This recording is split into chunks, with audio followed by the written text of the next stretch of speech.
Dengan adanya tambahan atau peningkatan pendapatan daerah dari pungutan wisatawan asing atau PWA, diharapkan bisa dimaksimalkan untuk meningkatkan fasilitas maupun potensi-potensi daripada pariwisata Bali ke depannya. Jangan sampai kebijakan ini hanya menjadi sebuah asas manfaat yang tidak jelas penggunaannya nanti.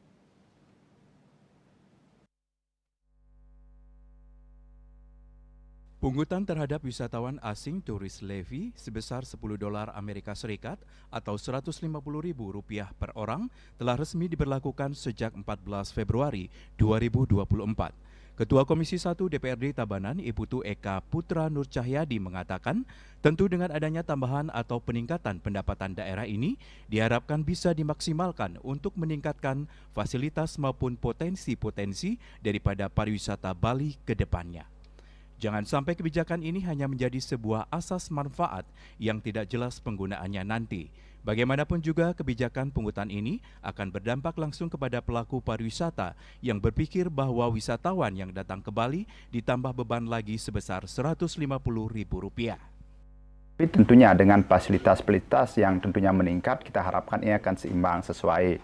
Selain memang kita harapkan memang secara prinsip daripada regulasi atau undang-undang ini akan tentunya akan memberikan sebuah kontribusi bagaimana yang disebut dengan Bali yang membangun perwisataan dari seni, adat, dan budaya ini memang akan bermuara bagaimana pemanfaat ini kepada adat kita terutama. Bagaimana adat akan juga mendapatkan, karena kitalah yang sebenarnya, adatlah yang sebenarnya sebagai apa? Sebagai bagian daripada terjadinya atraksi atau daya tarik wisata yang ada di Bali ini. Nah, sehingga kita harapkan ini juga akan seimbang bagaimana kontribusi tersebut akan mendukung meningkatnya fasilitas-fasilitas umum, fasilitas-fasilitas artinya infrastruktur yang memang menjadi tujuan-tujuan wisata yang hadir di Bali. Itu yang kita harapkan. Seperti diketahui bersama Perda Nomor 6 Tahun 2023 tentang pungutan wisatawan asing yang berkunjung ke Bali, sudah sangat jelas tujuannya untuk perlindungan kebudayaan dan lingkungan alam Bali.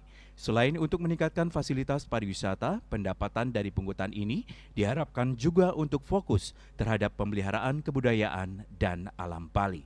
Andika, Bali TV.